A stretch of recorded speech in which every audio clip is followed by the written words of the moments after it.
بسم اللہ الرحمن الرحیم۔ شروع اللہ پاک کے ببرکت نام سے جو دلوں کا حال بخوبی جانتا ہے۔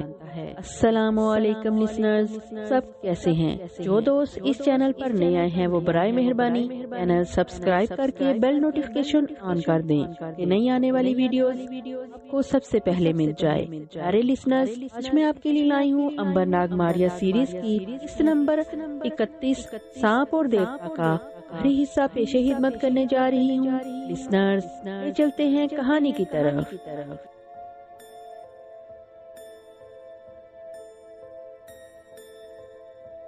کپتان اور اس کا ساتھی جہاز کے عرصے پر کھڑے جزیرے کو رات کی ہلکی ہلکی روشنی میں دور ہوتا دیکھ رہے تھے۔ کپتان نے کہکا لگا کر کہا، آخر ہم اپنے مقصد میں کامیاب ہو گئے، اب سارا خزانہ ہمارا ہے۔ ہم ہیرے جواہرات اور سونے چاندی کے زیوروں سے بھرے ہوئے صندوق کے مالک ہیں۔ ہم اس خزانے کو برابر آپس میں بانٹ لیں گے۔ کپتان بار بار کہکے لگا رہا تھا اور خوشی سے جھوم رہا تھا۔ اس کی مسرت کا کوئی ٹھکانہ نہیں تھا۔ اسے اپنی زندگی کی سب سے بڑی کامیابی نصیب ہوئی تھی۔ اسے یہ بھی خوشی تھی کہ اپنے ساتھی کو قتل کرنے کے بعد وہ اس جہاز اور کروڑوں اشرفیوں کی مالیت کے خزانے کا اکیلا مالک ہوگا۔ وہ سوچنے لگا کہ اپنے ساتھی کو بھی کسی طرح ٹھکانے لگایا جائے۔ آخر اس کے مکار دماغ نے ایک ترکیب سوچی۔ اس نے اپنے ساتھی سے کہا، دوست، تھوڑی دیر کے لیے تم جہاز کی چرخی پر آ کر کھڑے ہو جاؤ، میں نیچے سے تمہارے لیے اور اپنے لیے بنی ہوئی بطخ کا تشت لے کر آتا ہوں۔ ہم آج کی کامیابی کی خوشی میں بطخ کا گوشت اڑائیں گے۔ کپتان کی جگہ جہاز کی چرخی پر اس کا ساتھی کھڑا ہو گیا اور کپتان اس کے پیچھے سے نیچے سیڑھیاں اتر کر اپنے کیبن میں آ گیا۔ اس نے پلنگ کے نیچے سے صندوق باہر کھینچ کر کھولا اور ایک بار پھر اس کا ڈھکن کھول کر خزانے کے ہیرے موتی اور جواہرات، سونے چاندی کے زیورات کو لالچی نظروں سے دیکھنے لگا۔ خوشی سے دیوانہ ہو رہا تھا۔ اتنی دولت اس نے اپنی ساری زندگی میں کبھی نہیں دیکھی تھی۔ سوچنے لگا کہ اس دولت سے وہ اپنے کئی جہاز خرید لے گا، ہر ملک میں اپنے لیے ایک محل بنوائے گا،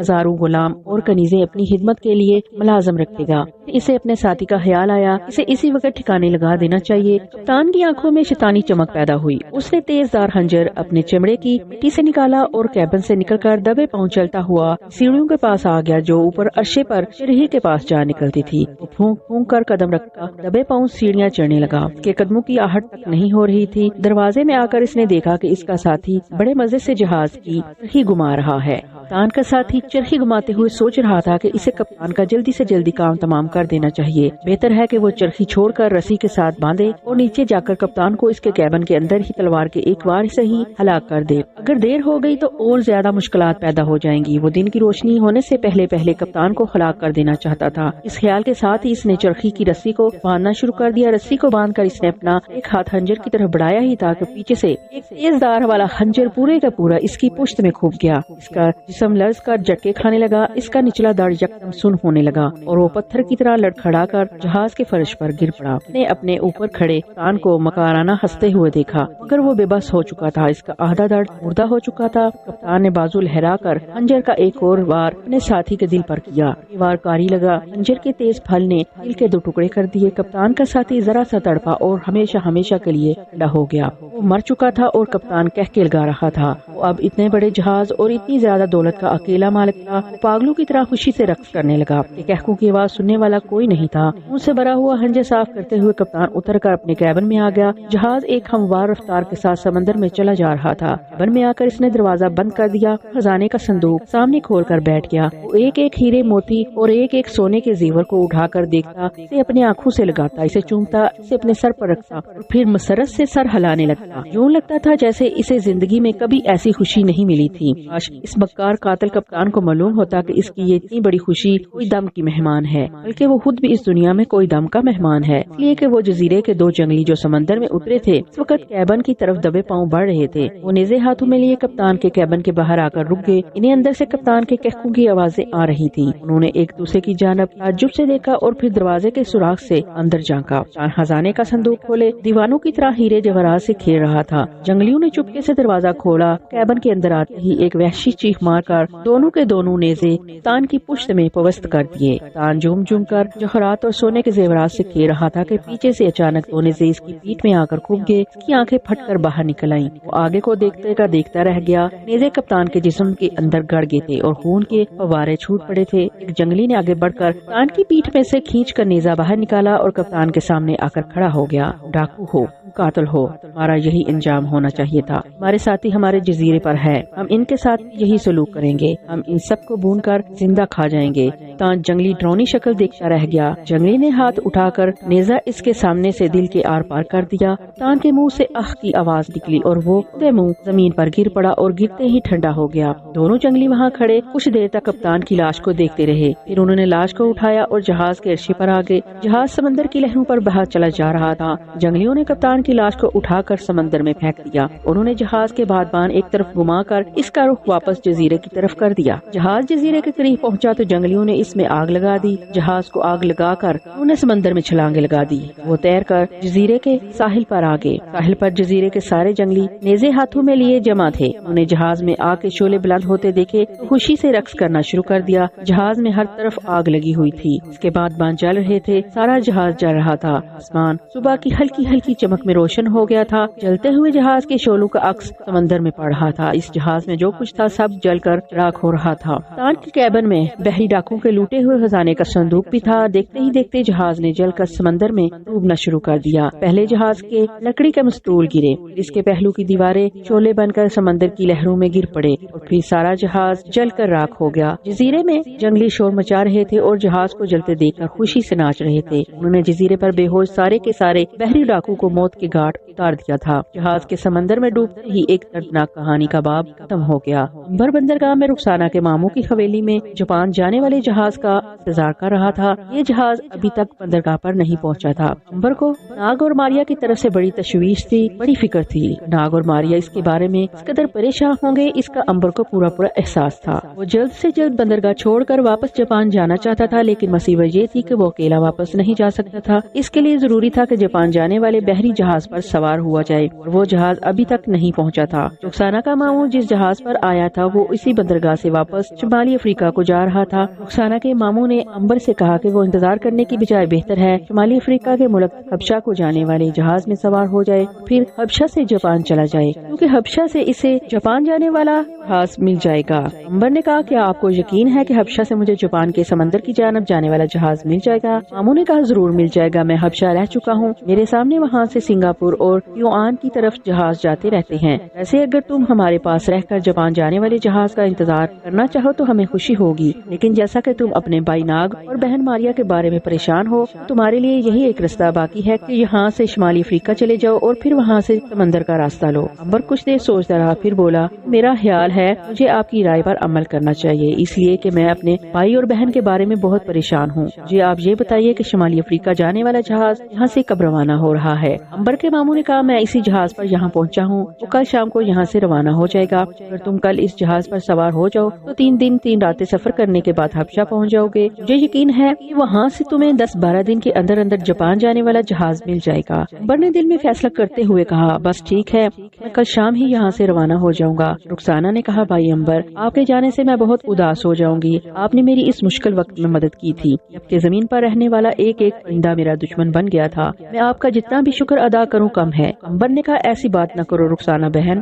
میں نے جو کچھ کیا وہ میرا فرض تھا، جس طرح ایک بھائی کو اپنی بہن کے لیے کرنا چاہیے تھا میں نے اسی طرح کیا، اس میں شکریہ کی کون سی بات ہے بھلا؟ رخسانہ کے ماموں نے کہا، امبر میاں، تم ایک نیک اور بہادر انسان ہو، میں نے دنیا دیکھی ہے، گاٹ گاٹ کا پانی پیا ہے، مجھے معلوم ہے تم جیسے نوجوان اس دنیا میں کم ملتے ہیں، تم نے میری بھانجی کی زندگی بچا کر عزت بچا کر ہم پر ایک بہت بڑا احسان کیا ہے اور ہمارا سارا خاندان تمہارا یہ احسان بھی نہیں بھولے گا۔ امبر نے رخسانہ کے سر پر ہاتھ رکھا اور کہا، رخسانہ میری بہن ہے، اس کی عزت میری عزت ہے، اس کی زندگی میری زندگی ہے، اگر اسے کوئی نقصان پہنچائے وہ مجھے نقصان پہنچائے گا، اس لیے میں ایک بار پھر اپنے دل کی سچی آواز دہراؤں گا، میں نے جو کچھ کیا وہ رخسانہ کی بھلائی کی خاطر کیا، میں نے کوئی بھی کام اپنے فائدے کے لیے نہیں کیا، اس لیے میں کہوں گا کہ مجھے یہ سمجھ کر یاد کیا جائے کہ میں آپ کا بھائی تھا۔ اگلے روز شام کو امبر بندرگاہ سے روانہ ہو گیا۔ بندرگاہ پر رخسانہ اور اس کا ماموں دونوں آئے۔ امبر جہاز پر سوار ہو گیا، جہاز نے ٹھیک وقت پر لنگر اٹھا دیا اور شمالی افریقہ کی طرف اپنا 3 دن اور 3 راتوں کا سفر شروع کر دیا۔ امبر کے لیے شمالی افریقہ اس کے لیے اپنے وطن کی جگہ تھی، مصر میں پیدا ہوا اور وہیں بڑا پلا، مگر یہ بات 2000 سال پہلے کی تھی۔ اب وہ 2500 سال کے بعد وہاں جا رہا تھا۔ وہی یہ سوچ کر حیران ہو رہا تھا کہ دنیا کا کوئی بھی انسان اس طرح اتنے برس گزرنے کے بعد مصر واپس نہیں آیا ہوگا۔ امبر یہ دیکھنا چاہتا تھا کہ 2500 برس کے بعد حبشہ اور شمالی افریقہ کے ملک کتنے بدل گئے ہیں۔ مصر کے فرعونوں کا دور ختم ہو چکا تھا اور روم کے بادشاہ نے شمالی افریقہ کو تہو بالا کر کے رکھ دیا تھا۔ ہر شہر میں ایک ریاست قائم تھی جس کا ایک الگ بادشاہ تھا۔ شہروں میں قبیلوں کے سرداروں کی حکومت تھی۔ یہ سب کچھ امبر نے سن رکھا تھا۔ وہ سوچ رہا تھا کہ اب وہ چل کر خود اپنی آنکھوں سے دیکھے گا، لیکن حبشہ میں وہ زیادہ دیر رک نہیں سکے گا۔ اسے فوراً وہاں پہنچ کر کسی نہ کسی پہلے جہاز میں سوار ہو کر جاپان کی طرف اپنا سفر شروع کرنا ہوگا۔ جہاز ساری رات سمندر میں سفر کرتا رہا۔ سردیوں کا موسم تھا، سمندر کی لہریں بڑی پرسکون تھی، کوئی طوفان نہیں تھا، ہوا بڑی موقف چل رہی تھی اور بادبان جہاز ہوا کی لہروں کے ساتھ ساتھ سفر کر رہا تھا۔ جہاز ساری رات سفر کرنے کے بعد سارا دن بھی سفر کرتا رہا۔ امبر نے محسوس کیا کہ جہاز پر زیادہ تر افریقہ کے غریب حبشی سوار تھے۔ وہ خود افریقہ کا رہنے والا تھا، مگر وہ اس افریقہ میں پلا پڑا تھا جو شمال میں بحر روم کے کنارے پر تھا، جہاں کی آب و ہوا میں رہنے والے سیاہ نہیں تھے بلکہ سانولے اور کھلتے ہوئے رنگ کے تھے۔ اسی جہاز میں ایک افریقہ کا جادوگر بھی سوار تھا۔ اس نے جہاز پر لوگوں اور جہاز کے کپتان کو اپنے جادو کا کرتب دکھا کر بڑا اثر ڈال رکھا تھا۔ امبر نے وہ ایک بار اس جادوگر کو جہاز کے عرصے پر جہاز کے کپتان کے ساتھ کلین پر بیٹھے ہنس ہنس کر باتیں کرتے اور قہوہ پیتے دیکھا تھا۔ کپتان اس جادوگر کا بڑا ادب کرتا تھا اور اس سے ڈرتا بھی تھا۔ جادوگر نے اس سے یہ فائدہ اٹھایا کہ وہ جہاز میں جس مسافر سے چاہے مذاق کر لیتا تھا۔ کبھی کبھی وہ کسی مسافر کی بےزتی بھی کر دیتا، کپتان اسے کچھ نہ کہتا۔ مسافر جہاز کے کپتان کے پاس جا کر شکایت کرتے تو وہ سر پیٹ کر خاموش ہو جاتا۔ ایک بار جادوگر نے ایک غریب آدمی کا کھانا سمندر میں پھینک دیا۔ وہ اپنے بچوں کو کھانا کھلانے بیٹھا تھا کہ جادوگر کا ادھر سے گزر ہوا۔ اتفاق سے غریب آدمی کے بچے نے پانی گرایا تو اس کی چھینٹیں اڑ کر جادوگر کے ریشم کے لباس پر گر پڑی۔ بس پھر کیا تھا، جادوگر سخت طیش میں آ گیا۔ اس نے غریب آدمی کو گالیاں دی اور کھانا اٹھا کر سمندر میں پھینک دیا۔ غریب آدمی اس کی شکایت لے کر کپتان کے پاس پہنچا تو اس نے الٹا اس غریب آدمی کو پورا بلا کہنا شروع کر دیا اور کیبن سے باہر نکال دیا۔ امبر نے یہ سب کچھ دیکھا اور خاموش رہا۔ اسے یہ معلوم ہو گیا تھا جادوگر ایک کمینہ، ظالم اور بدماش آدمی ہے، جادو کے ذریعے لوگوں سے پیسے لیتا ہے۔ امبر کو یہ جادوگر بڑا برا لگتا تھا۔ اس نے کبھی اس سے بات کرنے کی کوشش نہیں کی۔ جہاز پر سفر کرتے ہوئے تیسرا دن تھا کہ ایک ایسا حادثہ ہو گیا جس نے امبر کو جادوگر کے مقابلے پر لا کر کھڑا کر دیا۔ امبر عرش پر کھانا کھانے کے بعد ٹہل رہا تھا۔ آسمان پر دھوپ خوب چمک رہی تھی، سمندر کی لہریں بڑی پرسکون تھی، جہاز موقف ہوا میں آرام سے چلا جا رہا تھا۔ امبر عرشے کے جنگلے کے ساتھ لگا اپنی بہن ماریا اور بائناک کے بارے میں سوچ رہا تھا کہ اچانک اسے ایک چیخ کی آواز سنائی دی۔ اس نے پلٹ کر دیکھا، جادوگر ایک بوڑھے حبشی کو ڈنڈوں سے مار رہا تھا۔ یہ دیکھ کر امبر برداشت نہ کر سکا، وہ بھاگ کر جادوگر کے پاس گیا اور اس کے ہاتھ سے ڈنڈا چھین کر سمندر میں پھینک دیا۔ تمہیں ایک بوڑھے شخص کو اس بری طرح پیٹتے ہوئے شرم نہیں آتی؟ جادوگر نے اپنی لال لال غصے بھری آنکھوں سے امبر کی طرف دیکھا۔ جادوگر بڑا طاقت والا، اونچا لمبا حبشی قسم کا آدمی تھا۔ امبر اس کے مقابلے میں ایک نوجوان سا تھا۔ جادوگر نے طنز بھری مسکراہٹ کے ساتھ امبر کے سر پر ہاتھ رکھ کر کہا، اے نوجوان، تم اپنی جان کے پیچھے ہاتھ دھو کر پڑے ہو، جاؤ اور جا کر اپنا کام کرو۔ امبر نے زور سے جادوگر کا ہاتھ کو جھٹک دیا۔ بکواس بند کرو، تم ایک بدماش اور ظالم شخص ہو، تم نے سارے جہاز پر ایک ظلم کا بازار گرم کر رکھا ہے، میں یہ نہیں ہونے دوں گا۔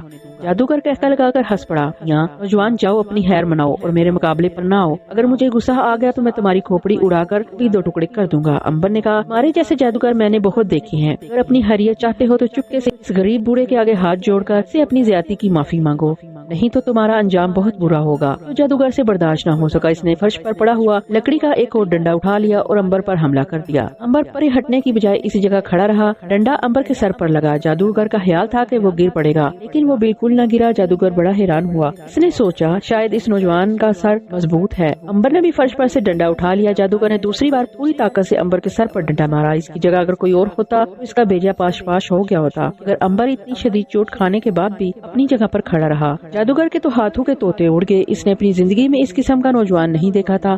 دوسری طرف جب امبر نے زور سے ایک ڈنڈا جادوگر کی ٹانگ پر مارا تو وہ ٹانگ پکڑ کر دوہرا ہو گیا، لیکن جلدی سے اٹھا اور اس نے امبر پر جادو کرنا شروع کر دیا۔ جادوگر نے دونوں ہاتھ اوپر اٹھائے اور کالے علم کا منتر پڑھ کر امبر پر پھونکا۔ جادوگر کے منہ سے شعلے نکلنے لگے، یہ شعلے اتنی تیزی سے امبر کے چہرے پر گرے، جادوگر کو یقین تھا کہ امبر اس کے جادو سے جل کر بھسم ہو جائے گا، مگر امبر اپنی جگہ پر کھڑا مسکراتا رہا۔ جادوگر بہت حیران ہو گیا۔ عرصے میں جہاز کے دوسرے مسافر اور کپتان بھی وہاں آ گئے، سارا ماجرا انہوں نے بھی دیکھا تھا۔ کپتان نے کہا، یہ تم سے زیادہ بڑھ کر بڑا جادوگر معلوم ہوتا ہے، زمبو جادوگر۔ جادوگر کا نام زمبو تھا۔ زمبو نے چونک کر پہلے جہاز کے کپتان کو پھر امبر کو دیکھا۔ اس نے ایک بڑا ہی خوفناک جادو کا منتر پڑھ کر امبر پر پھونکا۔ یہ منتر ایک بار اس نے ایک پہاڑی کے ٹیلے پر کر پھونکا تھا، وہ جل کر راکھ کا ڈیر ہو گیا۔ منتر کے پھونکے جانے کے ساتھ امبر کے سارے بدن پر آگ لگ گئی۔ جہاز کے مسافر اور کپتان خوفزدہ ہو کر پڑے ہٹ گئے، انہیں یقین ہو گیا تھا کہ امبر مر گیا ہے۔ اتنی بڑی آگ کے شعلے شعلوں میں زندہ نہیں رہ سکے گا، لیکن جب تھوڑی دیر کے بعد آگ بجھی سارے یہ دیکھ کر دم بہت رہ گئے۔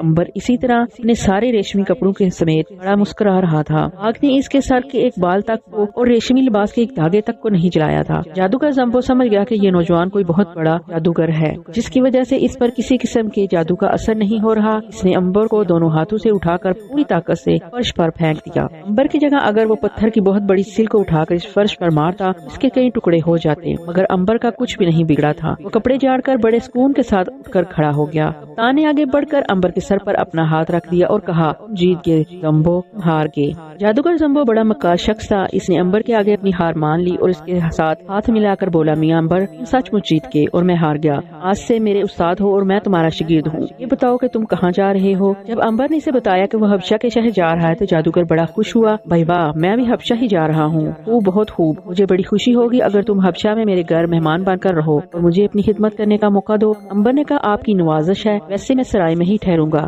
جادوگر نے عیاری سے کہا، یہ ہمارے شہر والوں کی توہین ہوگی، اتنا بڑا انسان ہمارے شہر میں آئے اور سرائے میں ٹھہرے۔ ہمارا گھر کس کے لیے ہے؟ نہیں نہیں میاں امبر، میں تمہیں سرائے میں نہیں ٹھہرنے دوں گا، تمہیں میرے گھر میں ہی ٹھہرنا ہوگا۔ جہاز کے کپتان اور حبشہ کے رہنے والے دوسرے مسافروں نے بھی امبر کو مجبور کیا وہ جادوگر کے گھر میں ہی ٹھہرے۔ آخر امبر نے ہاں کر دی۔ جادوگر بڑا خوش ہوا۔ دوسرے روز جہاز ملک حبشہ کی بندرگاہ پر پہنچ گیا۔ جادوگر زمبو نے امبر کو ساتھ لیا اور شہر سے باہر اپنے مکان میں لے آیا۔ یہ مکان ایک جنگل میں شہر کے قریب ہی تھا۔ گھاس پھوس کے 2 کمرے سے بنے ہوئے تھے۔ ایک کمرے میں جادوگر نے اپنا جادو کا سامان رکھا ہوا تھا اور دوسرے کمرے میں زمین پر بستر تھا۔ یا امبر، تم اس بستر پر آرام کیا کرو گے، میں ساتھ والے کمرے میں سو جاؤں گا، بس جب تک تمہارا جہاز بندرگاہ سے روانہ نہیں ہوتا اسی جگہ بے فکر ہو کر آرام کر سکتے ہو، بس اسے اپنا ہی گھر سمجھو۔ امبر نے کہا، آپ میرے لیے کیوں تکلیف اٹھا رہے ہیں؟ میں اگر کسی سرائے میں چلا جاتا تو اچھا تھا، آپ کے لیے زحمت نہیں بننا چاہتا۔ جادوگر جٹ بولا، بھائی کمال ہے، پھر وہی بات، نہیں مجھے تمہاری وجہ سے کوئی زحمت نہیں ہو رہی، بلکہ مجھے تو خوشی ہو رہی ہے۔ اب تم یہاں آرام کرو، میں بازار سے تمہارے لیے کھانے پینے کی چیزیں لے کر آتا ہوں۔ جادوگر چلا گیا۔ امبر سوچنے لگا کہ یہ شخص اچانک اس پر اتنا مہربان کیوں ہو گیا ہے، اس کی سمجھ میں کچھ نہیں آ رہا تھا۔ چلو اسے تو کسی نہ کسی جگہ ٹھہرنا ہی تھا، سرائے نہ صحیح، جادوگر کا گھر ہی صحیح، جادوگر اس کا کیا بگاڑ لے گا۔ جادوگر وہاں سے چل کر شہر میں ایک حویلی میں آ گیا۔ اس حویلی میں سوائے ایک بوڑھے نوکر کے اور کوئی نہیں رہتا تھا۔ یہ حویلی جادوگر کی اپنی تھی۔ وہ جان بوجھ کر امبر کو اس حویلی میں نہیں لایا تھا۔ جادوگر حویلی کے تہخانے میں گیا جہاں اس کا نوکر پہرا دے رہا تھا۔ جادوگر کو دیکھ کر نوکر نے جھک کر سلام کیا۔ جادوگر نے اسے ساتھ لیا اور تہخانے کی کوٹھری کا دروازہ کھول کر اندر آ گیا۔ کوٹھری کے اندر زمین پر ایک پوش بچھا ہوا تھا، اس پر کپڑے میں ڈکی ہوئی ایک جوان لڑکی بے ہوش پڑی تھی۔ جادوگر نے لڑکی کے منہ سے کپڑا اٹھا کر اسے غور سے دیکھا اور پھر نوکر کی طرف دیکھ کر بولا، بس اب میرا چلا پورا ہونے والا ہے، مجھے ایک ایسا نوجوان مل گیا ہے جس پر موت اپنا اثر نہیں کرتی۔ بوڑھے نے چونک کر کہا، سچ کہتے ہیں آپ آقا؟ جادوگر بولا، ہاں سچ کہہ رہا ہوں، جہاز پر مجھے ایک ایسا نوجوان ملا جس پر موت بے اثر ہو چکی ہے، خدا جانے وہ کب سے زندہ ہے اور کب تک زندہ رہے گا، نہ جانے کس بہت بڑے جادوگر نے اس کے سر پر ہاتھ رکھ دیا ہے، موت کے پنجے سے آزاد ہو گیا ہے۔ بس اب اگر وہ نوجوان یہاں آ کر کسی طرح اپنے ہاتھ سے اس بے ہوش لڑکی کا گلا گھونٹ دے تو اس لڑکی کا خون پی کر میں بھی ہمیشہ کے لیے زندہ ہو جاؤں گا، پھر موت میرے لیے بھی حرام ہو جائے گی، میں بھی موت کے پنجے سے نکل کر ہمیشہ کے لیے آزاد ہو جاؤں گا۔ بس اب یہ دیکھنا ہے کہ اس نوجوان امبر کو کس طرح مجبور کیا جائے کہ وہ اس لڑکی کے گلے پر تلوار چلا دے۔ بوڑھا نوکر خاموش ہو گیا۔ جادوگر نے لڑکی کے چہرے پر دوبارہ مدد ڈال دی، بولا، میں اب اس نوجوان کے پاس جا رہا ہوں، میں اسے لے کر یہاں آؤں گا اور اسے مجبور کر دوں گا کہ وہ اس لڑکی کے گلے پر تلوار پھیر دے۔ اگر اس نے ایسا نہ کیا تو ہمیشہ کے لیے اسے اس کوٹھری میں بند کر دوں گا۔ وہ مرے گا تو نہیں بالکل، مگر وہ اس کوٹھری سے ساری زندگی باہر نہ نکل سکے گا۔ جادوگر وہاں سے نکل گیا۔ بوڑھا ایک گہری سوچ میں گم ہو گیا۔ اس نوکر نے کتنی ہی لڑکیوں کے گلے پر چھری پھرتے دیکھی تھی۔ جادوگر کو ہمیشہ زندہ رہنے کا شوق پاگل پن کی حد تک تھا۔ اسے جادو کے زور سے پتہ چل گیا تھا کہ اگر وہ کسی ایسے شخص کے ہاتھ سے کنواری لڑکی کا گلا کٹوا کر اس کا خون پیے گا تو ہمیشہ کے لیے زندہ ہو جائے گا۔ اس کی خاطر جادوگر نے ہی کنواری لڑکیوں کو اغوا کیا، انہیں حویلی میں لا کر بے ہوش کر کے رسیوں میں جکڑ دیا۔ پھر وہ کسی نوجوان کی تلاش میں نکلا۔ جہاں کہیں سے خبر ملی کہ ایک آدمی ایسا ہے جس پر موت اثر نہیں کرتی، وہ وہاں پہنچ کر اس آدمی کو لاتا، اس سے کنواری لڑکی کو قتل کرواتا اور پھر اس کا خون پی جاتا اور ساتھ ہی اس آدمی کو بھی قتل کر دیتا، مگر وہ ہر بار اپنے تجربے میں ناکام رہا تھا۔ کسی بھی ایسے آدمی کو حاصل کرنے میں وہ کامیاب نہیں ہو سکا تھا جو سچ مچ موت کے پنجے سے آزاد ہو چکا ہو۔ امبر پہلا نوجوان اسے ملا تھا جس پر واقعی موت حرام ہو چکی تھی۔ جادوگر بڑی خوشی واپس جنگل والے جھوپڑے میں امبر کے پاس پہنچا اور کہنے لگا، میاں امبر، اگر تم میرا ایک کام کر دو تو میں تمہارا احسان ساری زندگی نہیں بھولوں گا۔ امبر نے پوچھا، آخر وہ ایسا کون سا کام ہے اگر میرے بس میں ہوا تو ضرور کر دوں گا۔ جادوگر بولا وہ کام تمہاری بس میں ہے میاں۔ امبر نے کہا تو پھر مجھے بتاؤ، میں کرنے کو تیار ہوں۔ جادوگر نے کہا میں ایک بہت ہی زبردست چیلا کر رہا ہوں، 40 دن پورے کر چکا ہوں، آج 40واں دن ہے۔ اگر تم میری حویلی میں چل کر میری بے ہوش بیٹی کے گردن پر اپنا ہاتھ زور سے مارو، میرا چیلا بھی پورا ہو جائے گا، میری بیٹی بھی ہوش میں آ جائے گی، نہیں تو میرا چیلا مکمل نہیں ہوگا اور ساری زندگی میری بچی بے ہوش ہی رہے گی۔ یہ میں تم سے درخواست کرتا ہوں کہ چل کر میری بچی کی زندگی بچا لو۔ امبر نے کہا کوئی بات نہیں بھائی صاحب، یہ کون سی بڑی بات ہے، میں ابھی آپ کے ساتھ چل کر اس کی گردن پر ہاتھ مار دیتا ہوں، مگر کیا میرے ہاتھ مارنے سے وہ زخمی تو نہیں ہوگی؟ جادوگر نے جٹ کہا نہیں نہیں، ایسی کوئی بات نہیں ہوگی، میں نے اس کی گردن پر روئی اور کپڑا لپیٹ دیا ہے، سے کوئی چوٹ نہیں لگے گی۔ جادوگر امبر کو لے کر حویلی میں آ گیا۔ اس عرصے میں بوڑھا بے ہوش کنواری لڑکی کی گردن پر تلوار رکھ کر اوپر کپڑا لپیٹ چکا تھا۔ تلوار کا تیز پھل بے ہوش لڑکی کی نازک گردن اوپر تھا۔ کپڑا اس طرح لپیٹ دیا گیا تھا کہ اگر کوئی لڑکی کی گردن پر ہاتھ مارے تو تلوار اس کی گردن میں دس جائے اور وہ اسی وقت ہلاک ہو جائے۔ یہ کام خاص طور پر بوڑھے کو سونپا گیا تھا۔ اس نے اس سے پہلے کئی لڑکیوں کی گردنوں پر اسی طرح تلوار رکھ کر کپڑا لپیٹا تھا۔ اس دفعہ وہ کنواری بے ہوش لڑکی کی گردن پر کپڑا لپیٹتے ہوئے خوف کھا رہا تھا۔ اچانک اس کے دماغ میں ایک خیال آیا کہ وہ یہ ظلم تک کرتا رہے گا، اسے ایسا نہیں کرنا چاہیے، اسے اپنے گناہ سے توبہ کر لینی چاہیے۔ بوڑھے نوکر نے فیصلہ کر لیا کہ وہ آنے والے نوجوان کو سب کچھ بتا دے گا، اس طرح وہ کنواری بے ہوش لڑکی کی جان بھی بچا لے گا اور اس نوجوان کو بھی قتل ہونے سے بچا لے گا۔ اب وہ نوجوان امبر کی راہ دیکھنے لگا۔ تھوڑی دیر بعد جادوگر نوجوان کو لے کر حویلی میں آ گیا۔ امبر نے دیکھا کہ ایک خوبصورت جوان لڑکی زمین پر بے ہوش پڑی ہے اور اس کی گردن گرد کپڑا لپٹا ہوا تھا۔ جادوگر نے کہا میاں امبر، یہی وہ بد نصیب میری بچی ہے جسے میں نے اپنے چیلے کی خاطر بے ہوش کر دیا ہے۔ اگر تم نے اس کی گردن پر ہاتھ نہ مارا تو نہ صرف یہ کہ میری بچی مر جائے گی بلکہ میرا چیلا بھی ادھورا رہ جائے گا۔ بس اب تم اس کی گردن پر زور سے ہاتھ مار دو تاکہ یہ پھر سے زندہ ہو جائے اور میرا چیلا بھی پورا ہو جائے۔ امبر نے سوچا کہ آخر گردن پر ہاتھ مار دینے سے کیا ہوگا، لڑکی تو بالکل مرے گی نہیں۔ وہ تیار ہو گیا۔ ابھی اس نے ہاتھ اٹھایا ہی تھا کہ بوڑھے نے اس کا ہاتھ روک دیا اور جادوگر سے کہا سرکار مشک تو آپ نے جلایا ہی نہیں۔ جادوگر بولا ارے یہ تو میں بھول ہی گیا، پر میاں میں ابھی اپنے صندوق سے جادو کا مشک لے کر آتا ہوں، کہ دھوئیں کے بغیر یہ چیلا پورا نہیں ہوگا، میں ابھی آیا۔ جادوگر وہاں سے نکل کر اپنے کمرے میں آ گیا۔ جادوگر باہر گیا تو بوڑھے نوکر نے شروع سے لے کر آخر تک امبر کو سارا قصہ کھول کر بیان کر دیا کہ کس طرح جادوگر ہمیشہ زندہ رہنے کے غلبان میں کتنی ہی بے گناہ لڑکیوں اور نوجوانوں کی زندگیاں ختم کر چکا ہے۔ امبر کو جب یہ معلوم ہوا تو وہ بڑا پریشان ہوا، اس سے ہوا وہاں ایک لڑکی کا خون ہونے والا تھا۔ امبر نے کہا بابا آپ نے مجھے قاتل بننے سے بچا لیا، اگر آپ جادوگر کو بہانے سے مشک لینے نہ بھیجتے تو میں لڑکی کی گردن پر ہاتھ مار دیتا اور کپڑے کے نیچے چھپی ہوئی تلوار لڑکی کی گردن میں گھس کر اسے ہلاک کر دیتی۔ بوڑھے نوکر نے کہا میاں امبر یہ سب کچھ میں نے جان بوجھ کر کیا تھا، میں نے جان بوجھ کر مشک ایسی جگہ چھپا دی تاکہ عین وقت جادوگر کو یاد دلا دوں اور جب وہ باہر جائے تو میں آپ کو ساری بات بتا دوں۔ امبر نے کہا یہ جادوگر بڑا ظالم ہے، اگر اس کو ختم نہ کیا گیا تو پھر ابھی نہ جانے کتنی لڑکیوں اور بے گناہ نوجوانوں کا خون کرے گا، اس لیے تم لڑکی کی گردن کے نیچے سے تلوار کھینچ لو اور میں اس تلوار سے خود جادوگر کو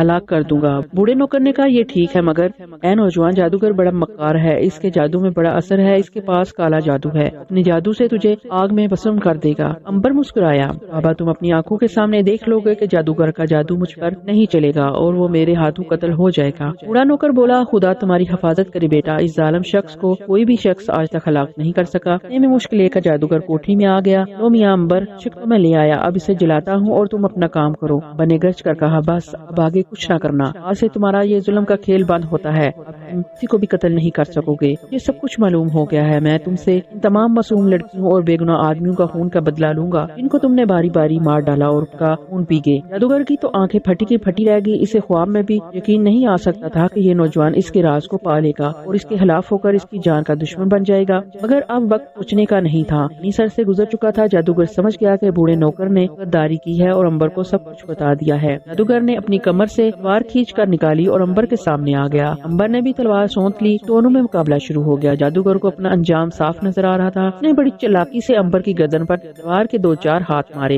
یہ دیکھ کر خوف زدہ ہو گیا، تلوار اس کی گردن پر لگ کر یوں چٹ جاتی جیسے اس کی گردن پتھر کی ہو۔ دوسری طرف امبر بڑھ بڑھ کر جادوگر پر وار کر رہا تھا، اس کی تلوار جادوگر کے چاروں طرف چل رہی تھی۔ جادوگر اب وہاں سے بھاگنے کی فکر میں تھا، چاہتا تھا کہ بھاگ جائے کیونکہ وہ امبر کو مار تو ہرگز نہیں سکتا تھا۔ امبر بھی سمجھ گیا کہ جادوگر بھاگنے کی سوچ رہا ہے۔ ایک بار جادوگر بھاگنے کے لیے مڑا ہی تھا کہ امبر نے لپک کر تلوار ماری اور جادوگر کی گردن کٹ کر جا گری۔ جادوگر مر گیا۔ بوڑھے نوکر نے خدا کا شکر ادا کیا کہ ایک پتھر دی ظالم مر گیا۔ امبر اور بوڑھے نے مل کر لڑکی کو ہوش دلایا۔ بوڑھا لڑکی کو لے کر اس کے ماں باپ کے گھر کی طرف روانہ ہو گیا اور امبر جنگل والی جادوگر کی جھونپڑی میں جا کر سو گیا۔ اس نے فیصلہ کیا کہ جہاز کے آنے تک وہی قیام کرے گا۔ ماریا کو غار کے مقبرے میں پڑے ہوئے ایک مہینہ گزر گیا تھا۔ وہ پتھر کا بت بنی تابوت میں پڑی ہے، نہ اسے بھوک لگتی ہے نہ پیاس لگتی ہے۔ وہ اپنے جسم کو ہلا بھی نہیں سکتی، اس کا سارا جسم پتھر بنا ہوا ہے۔ صرف وہ سن سکتی ہے، بول بھی نہیں سکتی۔ وہ دیکھ سکتی ہے مگر ریلے زیادہ نہیں ہلا سکتی۔ وہ مردہ نہیں مگر مردہ بھی ہے۔ اس کا ذہن سوچ رہا ہے اپنے بھائی امبر اور ناگ کے بارے میں۔ خدا جانے وہ اپنی بہن کے بارے میں کیا سوچ رہے ہوں گے، اسے کہاں کہاں تلاش کر رہے ہوں گے۔ انہیں کبھی پتہ نہ چل سکے گا کہ ان کی بہن ماریا ٹیلے کے غار والے تہہ خانے کے مقبرے میں ایک تابوت میں پتھر بنی لیٹی ہے۔ وہ صبح اور شام تابوت کے اندر لیٹی دل ہی دل میں سوچتی رہتی،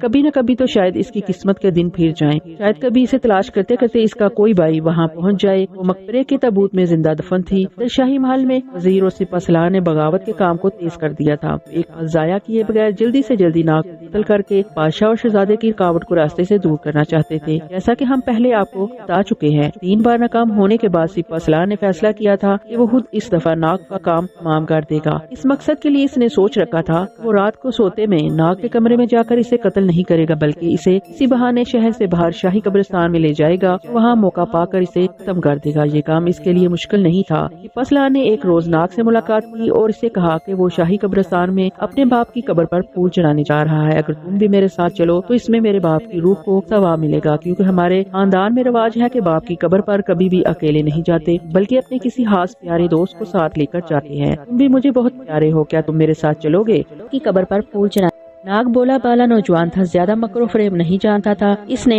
کبھی کسی کے ساتھ فریب نہیں کیا تھا۔ سپہ سالار صاحب، اگر آپ کی مرضی ہے، آپ کی خواہش ہے، میں ضرور جاؤں گا۔ اگر آپ کے باپ کی روح کو میرے جانے سے ثواب مل سکتا ہے تو بھلا مجھے کیا اعتراض ہو سکتا ہے، میں تیار ہوں۔ سپہ سالار نے خوش ہو کر کہا، دیوتا تمہیں خوش رکھے میرے دوست، مجھے تم سے یہی امید تھی، آؤ میرے ساتھ۔ سپہ سالار نے پھولوں کے ہار لیے اور ناگ کو ساتھ لے کر گھوڑے پر سوار ہوا اور دونوں شاہی قبرستان کی طرف چل پڑے۔ شاہی قبرستان شہر سے باہر پہاڑیوں میں ایک ویران جگہ پر تھا، جہاں دن کو بھی ویرانی چھائی رہتی تھی۔ قبرستان کے دروازے پر شاہی چوکیدار نے سپہ سالار کو جھک کر سلام کیا۔ سپہ سالار نے اسے کچھ سونے کے سکے خیرات کیے اور ناگ کو لے کر قبرستان میں چلنے لگا۔ گھوڑے انہوں نے قبرستان کے دروازے پر ہی چھوڑ دیے، جہاں ہر طرف شاہی قبرستان کی قبریں پھیلی ہوئی تھی۔ شاہی قبروں میں ایسی بھی قبریں تھی جو کئی 100 سال پرانی تھی۔ سپہ سالار ناگ کو بتاتا جا رہا تھا کہ فلاں قبر کس بادشاہ کی ہے اور فلاں کس بادشاہ کی، رانی یا رشتہ دار کی ہے۔ ناگ بڑے غور سے ایک ایک قبر کو دیکھ رہا تھا۔ اس سے پہلے وہ بھی اس شاہی قبرستان میں نہیں آیا تھا، اس کے وہم و گمان میں بھی نہیں تھا۔ سپہ سالار اسے قتل کرنے کے لیے وہاں لایا ہے۔ قبروں پر لکھے ہوئے ناموں کو پڑھتا جا رہا تھا۔ وہ قبرستان میں کافی دور آگے آئے، یہاں سوائے ان دونوں کے اور کوئی نہیں تھا۔ ناگ نے پوچھا، سپہ سالار صاحب، آپ کے والد کی قبر کہاں ہے؟ سپہ سالار نے یوں ہی ادھر ادھر دیکھتے ہوئے کہا، یہیں کہیں تھی، اصل میں بہت دیر بعد آیا ہوں۔ پھر ایک قبر کی طرف یوں ہی اشارہ کر کے بولا، وہ ہے میرے باپ کی قبر۔ قبر ایک شکستہ اور پرانی قبر تھی جس کے نیلے پتھر پر کچھ بھی نہیں لکھا ہوا تھا۔ ناگ نے قبر کے پتھر کو دیکھ کر کہا، مگر اس کے پتھر پر تو کچھ لکھا نہیں ہوا۔ سپہ سالار نے کہا، پرانی قبر ہے، پتھر بھی پرانا تھا، کچھ لکھا تھا وہ مٹ گیا ہے، سوچتا ہوں باپ کی روح کیا کہتی ہوگی، ایک نیا سفید تک نہیں لگوا سکتا یہاں پر؟ ناگ بولا، ہاں یہ ضرور کرے، بزرگوں کی روحوں کا ہمیں بہت خیال رکھنا چاہیے۔ پھول چڑھانے کے بعد ناگ وہاں عبادت کرنے لگا۔ سپہ سالار نے بھی جھوٹ موٹ آنکھیں بند کر لی، چوری چوری ناگ کو تکنا شروع کر دیا، اس پر حملہ کرنے کا موقع تلاش کر رہا تھا۔ سپہ سالار نے خنجر نکال کر اپنے ہاتھوں میں چھپا کر لیا تھا، ایک ہی بار میں ناگ کا کام تمام کر دینا چاہتا تھا۔ ناگ کو کوئی خبر نہیں تھی کہ اس کے خلاف کس قدر بڑی سازش ہو رہی ہے۔ وہ خاموشی کے ساتھ سچے دل سے سپہ سالار کے فرضی باپ کی قبر پر دعا مانگ رہا تھا۔ اچانک ناگ کو خطرے کا احساس ہوا۔ یہ بات خاص طور پر ناگ نے کے اندر موجود تھی، اسے سانپ ہونے کی وجہ سے عین وقت پر خطرے کا احساس ہو جاتا تھا۔ وہ بڑا حیران ہوا کہ خطرہ کدھر ہے، اس کے پاس تو اس کا دوست سپہ سالار کھڑا تھا، اسے خطرہ کس سے ہو سکتا ہے، لیکن اسے فوراً ہی پتہ چل گیا کہ خطرہ کدھر سے تھا۔ ٹھیک اس وقت سپہ سالار نے ناگ کو غافل جان کر خنجر والا ہاتھ اٹھا کر ناگ پر حملہ کر دیا۔ اگر ناگ تڑپ کر پرے نہ ہٹ جاتا تو خنجر اس کی گردن میں پوست ہو گیا ہوتا۔ ناگ کے پرے ہٹتے ہی سپہ سالار پتھرا گیا، اس کا شکار اس کے ہاتھ سے جا رہا تھا۔ ناگ بھی پوری طرح سے چوکس ہو گیا، اس کا دشمن کھل کر سامنے آ گیا تھا۔ ناگ نے زمین پر سے ایک لکڑی اٹھائی اور اسے ڈھال بنا کر خنجر کے وار روکنے لگا۔ اس نے سپہ سالار سے کہا، سپہ سالار، یہ تم کیا کر رہے ہو؟ تو میرے دوست بنے تھے، تم نے ایسی حرکت کیوں کی؟ جیسے میرے کانوں میں یہ بات